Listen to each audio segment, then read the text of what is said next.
C'est à vous, ma sœur, que j'écris pour la dernière fois. Je viens d'être condamné non pas à une mort honteuse, elle ne l'est que pour les criminels, mais à aller rejoindre votre frère, comme lui, innocente. J'espère montrer la même fermeté que lui dans ces derniers moments. Je suis calme comme l'est que la conscience ne reproche rien. J'ai un profond regret d'abandonner mes pauvres enfants. Vous savez que je n'existais que pour eux. Et vous, ma bonne et tendre sœur, vous qui avez par votre amitié tout sacrifié pour être avec nous. Dans quelle position je vous laisse? J'ai appris par le plaidoyer même du procès que ma fille était séparée de vous. Hélas, la pauvre enfant, je n'ose pas lui écrire.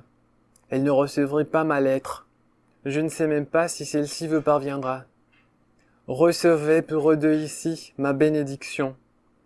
J'espère qu'un jour, lorsqu'ils seront plus grands, ils pourront se réunir avec vous, et jouir en entier de vos tendres soins.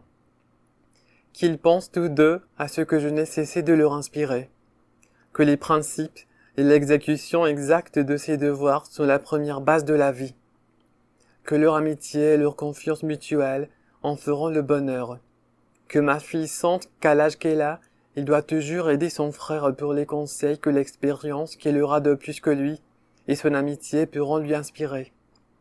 Que mon fils, à son tour, rende à sa sœur tous les soins, les services que l'amitié peut inspirer.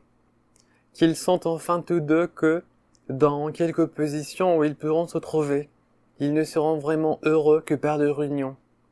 Qu'ils prennent exemple de nous. Combien, dans nos malheurs, notre amitié nous a donné de consolation. Et dans le bonheur, on jouit doublement quand on peut le partager avec un ami.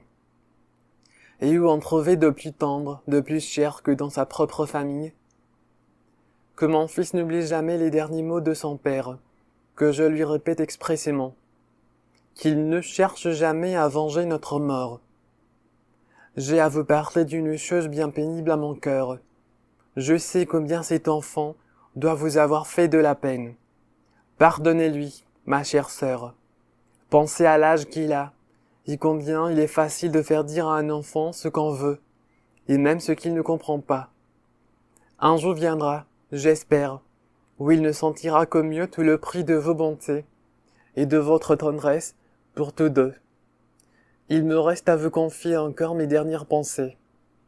J'aurais voulu les écrire dès le commencement du procès, mais, outre que ne me laissez pas écrire, la marche n'était si rapide que je n'en aurais réellement pas eu le temps. Je meurs de la religion catholique, apostolique et romaine, dans celle de mes pères, dans celle où j'ai été élevé, et que j'ai toujours professée, n'ayant aucune consolation spirituelle à attendre, ne sachant pas s'il existe encore ici des prêtres de cette religion, et même le lieu où je suis les exposerait trop, s'ils y entraient une fois. Je demande sincèrement pardon à Dieu de toutes les fautes que j'ai pu commettre depuis que j'existe. J'espère que dans sa bonté, il voudra bien recevoir mes derniers vœux, ainsi que ceux que je fais depuis longtemps, pour qu'il veuille bien recevoir mon âme dans sa miséricorde et sa bonté. Je demande pardon à tous ceux que je connais, et à vous, ma sœur en particulier, de toutes les peines que sans le vouloir, j'aurais pu vous causer. Je pardonne à tous mes ennemis le mal qu'ils m'ont fait. Je dis ici adieu à mes tantes et à tous mes frères et sœurs.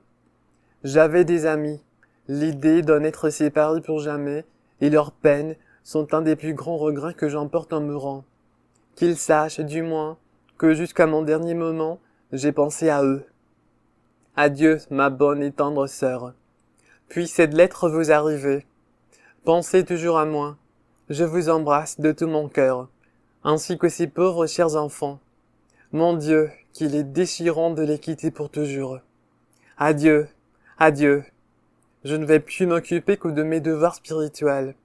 Comme je ne suis pas libre de mes actions, on m'amènera peut-être un prêtre, mais je proteste ici que je ne lui dirai pas un mot, et que je le traiterai comme un être absolument étranger.